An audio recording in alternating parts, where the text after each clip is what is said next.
Halo kalian semua para investor dan holders kripto dimanapun kalian berada, welcome back again to this channel ya. Balik lagi dengan saya tentunya di sini. Apa kabar kalian semua? Semoga sehat selalu ya, dan semoga kita bisa sukses terus ke depannya. Oke teman-teman, di video kali ini saya akan update ya terkait market yang kondisinya sedang crash untuk saat ini. Apa yang harus kita lakukan? Mungkin ini sedikit tips aja dari saya ya teman-teman, dan sekaligus kita akan ngebahas ada apa sih di balik penurunan ini dan bagaimana antisipasinya teman-teman. Nanti kita akan bahas ke sana. Kalau kita ngelihat market saat ini ya, ini kondisinya sangat-sangat nggak enak dilihat ya, karena Bitcoin ngedrop teman-teman sampai di 3,46% hanya dalam satu hari terakhir ini, dan ini membuat tren mingguannya menurun di 2,18%. Dan kalau kita ngeliat Bitcoin sudah turun ya dari 100 ribunya teman-teman. Sekarang Bitcoin dijual dengan harga 97.500-an, dan ini tentunya berdampak untuk semuanya ya teman-teman. Kalau kita ngelihat all market di sini rata-rata memang mengalami koreksi ya. Seperti contohnya di sini Ethereum terdampak sangat keras teman-teman. Harga jualnya jadi turun ke 3.400 atau ada koreksi sebesar 6,18%.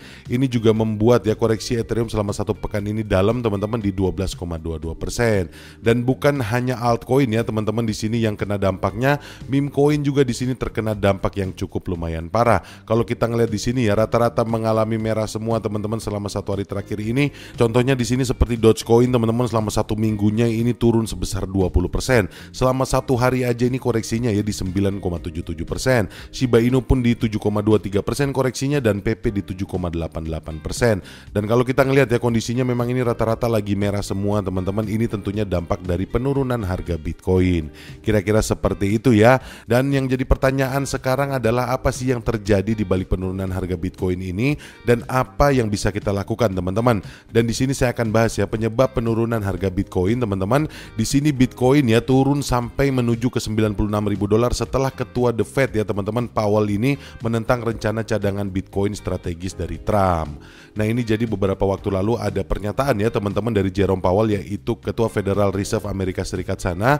Dia mengklarifikasi teman-teman pada hari Rabu kemarin bahwa The Fed tidak diperbolehkan untuk memiliki Bitcoin. Powell mengindikasikan tidak ada niat untuk melakukan perubahan terhadap undang-undang ini di tengah janji Presiden terpilih Donald Trump untuk membentuk cadangan Bitcoin strategis nasional. Harga Bitcoin langsung anjlok ya di bawah 100 ribu menyusul komentar Powell yang menentang pembentukan cadangan Bitcoin nasional. Dan kalau kita ngelihat sedikit ya tentang kepemilikan Bitcoin yang dilarang bagi The Fed, Jerome Powell dari The Fed telah menepis spekulasi tentang potensi keterlibatan Bank Sentral Amerika Serikat dalam membangun cadangan Bitcoin nasional dengan mengutip pembatasan hukum yang melarangnya memiliki Bitcoin. Powell mencatat bahwa Federal Reserve tidak mencari amandemen legislatif untuk mengizinkan kepemilikan Bitcoin, menambahkan bahwa setiap perubahan potensial pada kebijakan ini akan memerlukan tindakan Kongres, dan Undang-Undang Federal Reserve menyatakan apa yang dapat kami miliki dan kami tidak menginginkan perubahan hukum. Itulah yang perlu dipertimbangkan oleh Kongres, tetapi kami tidak menginginkan perubahan hukum di The Fed. Nah jadi ini ya teman-teman kutipan komentar yang membuat pasar langsung anjlok teman-teman. Jadi narasi ini dari Jerome Powell yang bikin memang kondisinya langsung mengalami kepanikan ya, karena di sini untuk undang-undangnya juga sudah jelas di Amerika sana bahwa memang tidak diperbolehkan untuk The Fed memiliki Bitcoin. Dan di sini ya kalau misalnya itu pun memang perlu dipertimbangkan, harus ada rapat Kongres ya di sana. Tetapi di sini memang The Fed sendiri tidak menginginkan untuk perubahan hukum tersebut. Kira-kira seperti itu ya komentar dari Powell yang menyebabkan kondisi market dalam 2 hari terakhir ini mengalami kepanikan dan akhirnya timbulnya aksi jual yang begitu tinggi sehingga market saat ini mengalami koreksi yang cukup dalam. Tapi di sini ya teman-teman, ini bukan akhir dari segalanya. Karena apa? Karena kalau kita ngelihat di sini ya teman-teman, di berita yang satu ini di sini menyatakan bahwa jangan terjebak dalam keruntuhan Bitcoin, itu hanya sebuah perhentian. Nah jadi kalian harus ingat baik-baik ya teman-teman, penurunan Bitcoin imbas dari komentar Powell ini ya bukan berarti ini akhir dari cryptocurrency teman-teman. Karena kalau kita mengamati Bitcoin, kalian mungkin menyadari ya kemunduran yang kemarin Bitcoin turun dari 108.000 teman-teman sampai ke bawah 100.000. Dan di sini ya seharusnya kita itu tidak panik. Karena apa? Karena pertama-tama di sini komentar Jerome Powell ini seharusnya tidak mengejutkan siapapun.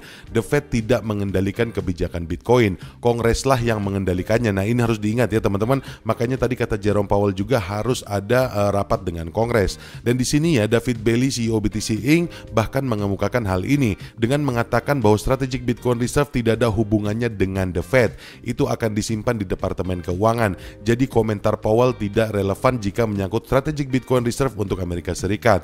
Pasar hanya butuh alasan untuk menenangkan diri setelah pergerakannya yang eksplosif baru-baru ini.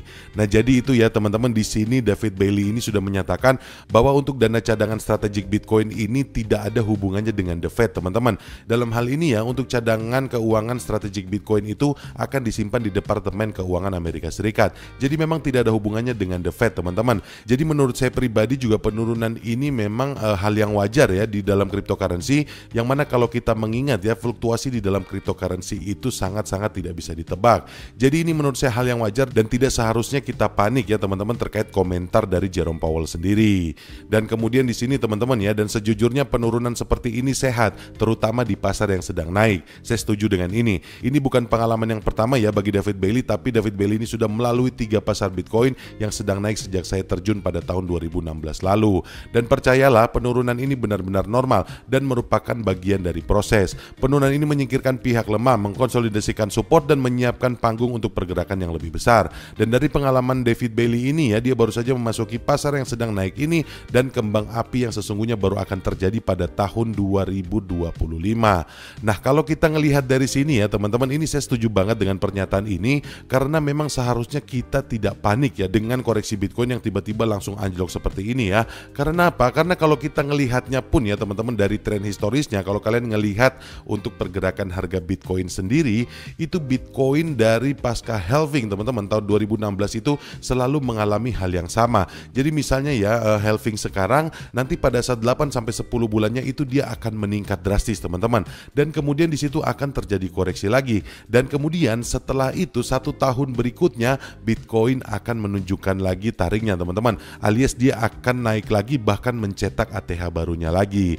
Jadi kalau kita ngelihat dari tren historikalnya itu seperti itu untuk Bitcoin. Jadi saya setuju banget ya dengan pernyataan dari David Bailey ini, kalau memang hal ini ya reaksinya sebetulnya tidak perlu berlebihan, karena penurunan ini sepertinya wajar, dan saya yakin juga ya dari The Fed sendiri pun memiliki kepentingannya mereka sendiri. Jadi seharusnya kita sebagai para investor dan holders tidak panik atau tidak terlalu termakan dengan narasi-narasi yang ada. Kira-kira seperti itu ya teman-teman. Dan satu hal lagi teman-teman, kalian harus ingat pergerakan pasar Bitcoin dari zaman dulu ya teman-teman, dari pertama dia diluncurkan sampai sekarang itu tidak terlalu banyak dipengaruhi oleh The Fed. Karena apa? Karena yang menentukan pasarnya atau yang menentukan marketnya adalah investornya sendiri. Itulah yang menyebabkan kenapa Bitcoin ini fluktuatif, karena tidak diregulasi oleh siapapun, dan Bitcoin ini memang murni yang menentukan harganya adalah komunitas atau para investornya sendiri.